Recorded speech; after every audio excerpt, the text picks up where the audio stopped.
नमस्कार, मैं भूपेंद्र पटवा। एकता न्यूज़ में आपका स्वागत है। चलते हैं खबरों की ओर।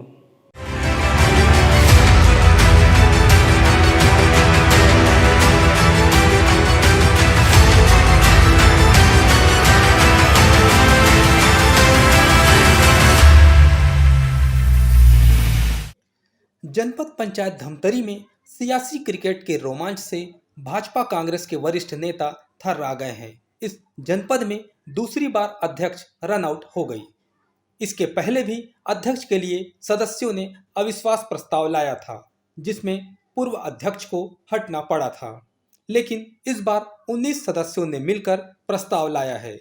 दोनों पार्टी के नेताओं ने इनसे संपर्क साधा, लेकिन वे किसी की नहीं सुने और 7 फरवरी से मतदान तक अज्ञातवास पर रहे। अब देखना होगा कि एक पंचवर्षीय कार्यकाल में कौन होगी तीसरी अध्यक्ष। बता दें कि धमतरी जनपद में अध्यक्ष उपाध्यक्ष के खिलाफ अविश्वास प्रस्ताव का आवेदन बीते 30 जनवरी को कलेक्टर जनदर्शन में जनपद सदस्यों द्वारा ही लाया गया था, जिसके बाद 10 फरवरी का दिन अविश्वास पारित करने के लिए घोषित हुआ था। सूत्रों के मुताबिक अविश्वास प्रस्ताव पारित करने का दिनांक घोषित होते ही 7 फरवरी को 23 जनपद सदस्य अज्ञातवास पर निकल गए।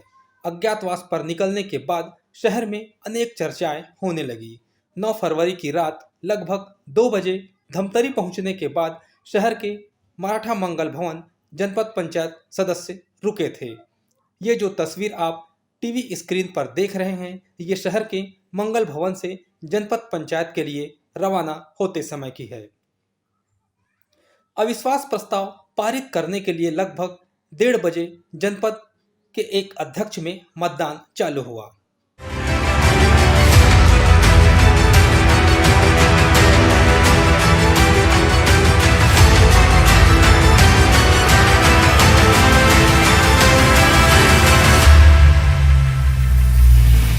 बता दें कि धमतरी जनपद में कुल 25 सदस्य हैं। इनमें से 13 भाजपा के और 12 कांग्रेस के सदस्य हैं।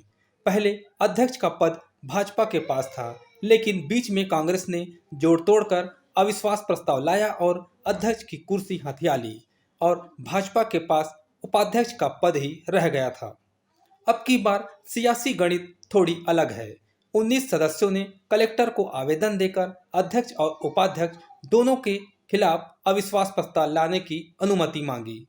आवेदन पर कांग्रेस के 8 और भाजपा के 11 सदस्यों ने हस्ताक्षर किए थे और अब कलेक्टर ने आवेदन को स्वीकार कर लिया और अविश्वास प्रस्ताव के लिए मतदान हुआ। धमतरी जनपद पंचायत में करीब 1 साल से चल रहा सियासी खींचतान शुक्रवार को अविश्वास प्रस्ताव के पास होने के बाद खत्म हो गया। सभी 25 सदस्यों ने इसमें मतदान किया, जिसमें 23 प्रस्ताव पक्ष में और 2 वोट विरोध में पड़े। इसी के साथ गुंजा साहू को अध्यक्ष का पद छोड़ना पड़ा, जबकि उपाध्यक्ष अवनेंद्र साहू ने मतदान के पहले ही कलेक्टर को अपना इस्तीफा सौंप दिया था। इस तरह से जनपद के अध्यक्ष और उपाध्यक्ष दोनों ही अपनी कुर्सी गंवा चुके हैं। आज दिनांक 10/2/2023 को है ना, जनपद पंचायत धमतरी में जनपद अध्यक्ष एवं जनपद उपाध्यक्ष के अविश्वास प्रस्ताव के संबंध में प्रस्ताव रखा गया था, जिसमें जनपद पंचायत अध्यक्ष का चुनाव हुआ, जिसमें 25 सदस्य होते हैं। 25 में 25 लोग उपस्थित थे और पक्ष में 23 मत पड़े और विपक्ष में 2 मत पड़े। इस प्रकार से अध्यक्ष पद से वंचित हो गए और उपाध्यक्ष पद के लिए भी चुनाव होना था 3 बजे। लिहाजा उन्होंने कलेक्ट्रेट में आवेदन पेश किया गया कि मैं त्याग पत्र दे रहा हूं, तो उनके त्याग पत्र देने के कारण जो है 3 बजे उपाध्यक्ष का चुनाव नहीं हो पाया। यह आज स्वीकृत हो गया। आगे की प्रक्रिया के बारे में बताएं सर, अब क्या होगा? अगली प्रक्रिया के बारे में जो चुनाव से संबंधित है, कलेक्टर साहब तय करेंगे। अध्यक्ष कांग्रेसी थी तो उपाध्यक्ष भाजपाई थे। इन दोनों के खिलाफ 19 सदस्यों ने अविश्वास प्रस्ताव लाया। 19 लोगों में भाजपाई और कांग्रेसी दोनों शामिल थे, इसलिए इस प्रस्ताव का पास होना लगभग तय माना जा रहा था। 10 फरवरी को सभी एक साथ स्थानीय मंगल भवन में इकट्ठी हुए और रैली की शक्ल में धमतरी जनपद पहुंचे। इसके बाद मतदान में हिस्सा भी लिए। बागियों ने आरोप लगाया कि अध्यक्ष और उपाध्यक्ष मिलकर बाकी सदस्यों से भेदभाव करते थे। सभी सम्मानित जनपद सदस्यों को यहाँ सम्मान नहीं मिला था। जो मासिक बैठक होता है सामान्य सभा का, सामान्य प्रशासन का, समय नहीं होता था और आय व्यय के ब्यौरा जो देना रहता है प्रत्येक 2 माह उसको भी नहीं दिया जा रहा था। इससे सभी सम्मानित जनपद सदस्य अपने आप को उपेक्षित महसूस कर रहे थे और अध्यक्ष उपाध्यक्ष 15 की राशि 11 लाख, जनपद निधि का राशि 11 लाख को 6 लाख अध्यक्ष रख लिया था और 5 लाख उपाध्यक्ष रख लिया था। और कब प्रस्ताव हुआ, क्या हुआ, ये हमको पता नहीं था। या रजिस्टर में जगह छोड़ के जो पूर्व सीईओ थे वो प्रस्ताव करके हम लोग को पता नहीं था, वो राशि निकाल लिया गया था, दोनों क्षेत्र में विकास के लिए दिया गया था। इससे सभी जनपद सदस्य सब अपने आप को उपेक्षित महसूस कर रहे थे और सभी अपने अपने क्षेत्र में विकास कार्यों के लिए जीत के आए हैं। और जनपद सदस्यों को जो 15 की राशि मिलते हैं उसमें लोग हमको ज़्यादा हिस्सा दो करके मांग कर रहे थे। इस कारण हम लोग बाधित होके विश्वास प्रस्ताव लगाए थे। ये अपदस्थ अध्यक्ष का आरोप है कि जितने भी जनपद सदस्य हैं सभी ठेका का काम करते हैं, मतलब ठेका लेकर काम करते हैं जनपद में। हमारा तो खुला किताब, हम आज तक कोई ठेकेदारी नहीं किए हैं। आप सभी सम्मानित पत्रकार बंधु को मालूम है। और कोई ठेकेदारी करते हैं तो उसका व्यवसाय है। क्या जनपद सदस्य क्या नहीं कर सकते क्या ठेकेदारी? नहीं, जनपद में नहीं है, कोई नहीं कर रहे हैं। की बात हो रही है, जनपद में कोई नहीं ठेकेदारी नहीं करते सम्मानित जनपद सदस्य। 11 लाख जो बता रहे हैं काम लिया जा रहा है, ये भी आरोप है। क्या पंचायतों को डरा धर्म का करके सदस्यों द्वारा ठेका लिया जा रहा है, ये भी आरोप है। सम्मानित सभी सरपंच पढ़े लिखे हैं और किसी को हम लोग डरा धर्म करके वो काम नहीं लेते। 11 लाख ये कहना गलत है। 11 लाख जो राशि बता रहे हैं आधा आधा बांट ले करके, क्या पैसे का उपयोग हुआ है कि गबन हो गया पैसा? नहीं, विकास कार्यों को उनको दिया गया था। वो सभी 25 सदस्यों में बंटना था वो राशि। विकास काम हुए कि नहीं हुए? अब उनके क्षेत्र में हुए कि नहीं, अब जाके देखना पड़ेगा। अध्यक्ष के खिलाफ उपाध्यक्ष के खिलाफ भी आक्रोश था जनपद सदस्यों। अब यहाँ ये पता चल गया जब शुरू हम लोग यहाँ पे सभी जीत के आए और अध्यक्ष उपाध्यक्ष का सम्मेलन बुलाया गया था।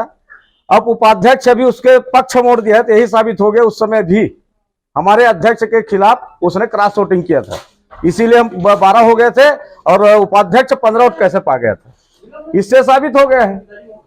जनपद उपाध्यक्ष जो है आप लोगों के खिलाफ पूर्व मुख्यमंत्री रमन सिंह से भी शिकायत करने रायपुर गए। वो शिकायत चलते रहता है और हम लोग कोई नसीब माल में जीत के नहीं अपने। इधर पद गंवाने के बाद पूर्व अध्यक्ष और उपाध्यक्ष ने तमाम आरोपों को गलत बताया।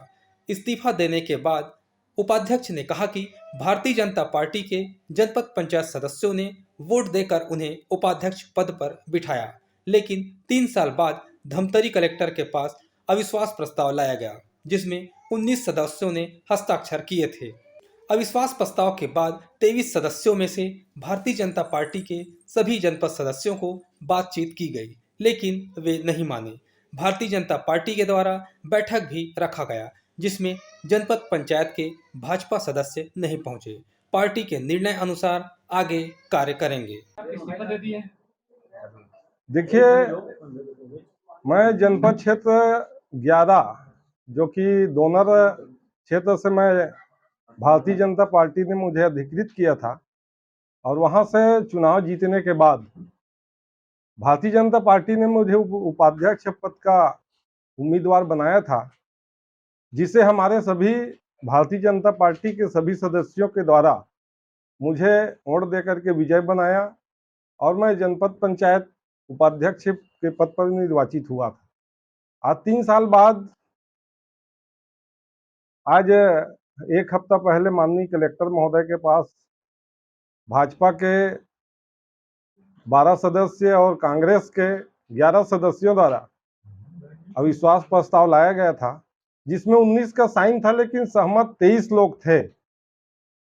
और आज मतदान अध्यक्ष उपाध्यक्ष का होना था, क्योंकि मुझे लगा कि भारतीय जनता पार्टी के सदस्य और कांग्रेस के सदस्य मिल करके जब अविश्वास प्रस्ताव लाए हैं, तो मुझे ऐसा लगा कि क्योंकि मैं भारतीय जनता पार्टी के द्वारा घोषित उम्मीदवार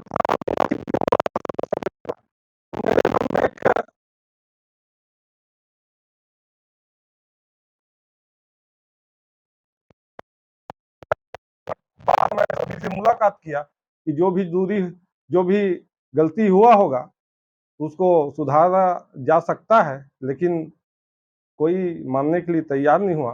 क्योंकि मैं एक भारतीय जनता पार्टी का छोटे से कार्यकर्ता हूं, मुझे लगा कि मेरे इस्तीफा देने से कहीं न कहीं आत्मसम्मान होता है पार्टी का, तो मेरे इस्तीफा देने से मुझे लगा कि भारतीय जनता पार्टी का एक मजबूत संगठन है हमारा संगठन, कहीं न कहीं उनकी पार्टी का प्रतिष्ठा रहता है। तो इस दृष्टिकोण से मैं माननीय कलेक्टर महोदय को आज अपना इस्तीफा दिया हूं, जिसे स्वीकार भी कर लिया गया है।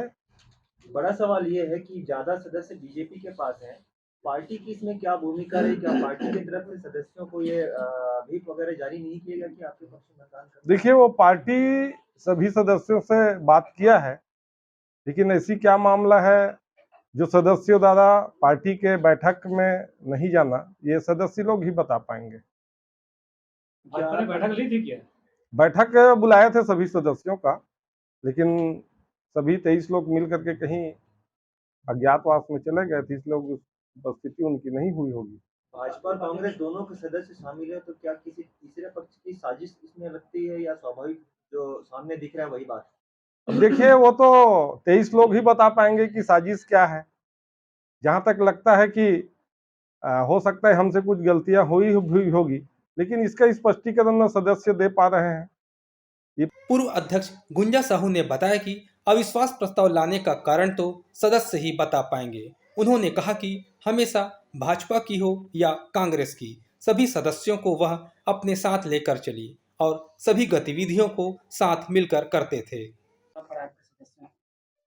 अब इसमें कारण तो सदस्य लोग ही बता पाएंगे कि इसका क्या कारण है। अब यह अविश्वास प्रस्ताव लाए, इसमें अब सदस्य बताएंगे, लेकिन यहाँ तक बात ये उठा है कि हमारे सदस्य लोग ये आरोप लगाए कि अध्यक्ष हम लोगों को कभी साथ में लेकर चली नहीं है, या यहाँ जो भी कार्य योजनाएं होती है उसका संचालन में वो सही ढंग के करती नहीं है, ऐसा करके। लेकिन मैं अपने सदस्यों से यही कहना चाहूँगी कि हमारे जनपद पंचायत में जितने भी हमारे मेंबर हैं, चाहे वो कांग्रेस की हो या भाजपा की हो, हम सभी मिलाकर हम 25 है, लेकिन आज जितने भी हमारे जनपद के अंतर्गत जो भी गतिविधियां रही उसमें मैं हमारे सभी जनपद सदस्यों को मैं साथ में लेकर ही चली हूँ। आज की वोटिंग में क्या नतीजा रहा? आज की वोटिंग में ये नतीजा रहा कि मतलब अविश्वास प्रस्ताव पारित हो गया। कितना वोट पड़ा आपके पक्ष में और मेरे पक्ष में 2 वोट पड़ा है, विपक्ष में? विपक्ष में 23। आपको बचाने के लिए अब जो गतिविधियां यहाँ जनपद के अंतर्गत जो गतिविधियां चली उसके बारे में मैं संगठन के पास शुरू से ही रख दी थी कि ये सदस्य लोग कुछ इसमें आनाकानी कर रहे हैं, ऐसा करके। अब संगठन इसमें अब जहाँ तक हो सका बन पड़ा वो अपना सहयोग किए, लेकिन इसमें यह हुआ कि हमारे जो जनपद सदस्य वो संगठन के बात को नहीं माने। नहीं, सर, जनपद सदस्य जो साथ में चलने वाला आरोप नहीं होगा, और भी आरोप थे आपके पास? इसमें आरोप लगाए थे कि जनपद में जैसे 15वीं तक के मामलों को लेकर हुआ था कि यहाँ पे 15वीं तक के कार्य को नहीं कर रहे हैं, ऐसा करके। तो इसमें विवाद वही सदस्यों से लेकर ही उठा था कि मैडम अब काम नहीं कर रहे हैं, ऐसा करके। लेकिन इसमें 15वीं तक के मामले में जो भी कार्य योजना थी, इसको मैं सभी मेंबर में बराबर की कार्य योजना विभाजित कर दी थी। अब इसके बाद यही लोग बहुमत के आधार पे वो करेंगे, ऐसा करके दूसरे वो क्षेत्र में जो भी आनाकानी रही वही लोग किए थे और उन्हीं के माध्यम से कार्य योजना रुका हुआ था। इसके लिए भी चुनाव आज ही होगा या आगे समय देगा? अब इसका गतिविधि का भी मुझे कोई इसका जानकारी नहीं है। अब हो सकता है इसका कलेक्टर के माध्यम से कोई अलग से तिथि निकाले या कुछ, इसका गतिविधि का कोई जानकारी नहीं। अविश्वास पारित होने के बाद अध्यक्ष उपाध्यक्ष की कुर्सी छिन गई है, लेकिन अब यह कुर्सी किसकी होगी यह देखना बाकी है। सूत्रों की माने तो अध्यक्ष के लिए मनीषा साहू कांग्रेस और उपाध्यक्ष के लिए राजू चंद्राकर भाजपा के नाम की चर्चा है। फिलहाल अंतिम फैसला तो 7 दिनों बाद ही आएगा। एकता न्यूज़ में आज बस इतना ही। अगले बुलेटिन में फिर मिलेंगे, तब तक के लिए नमस्कार।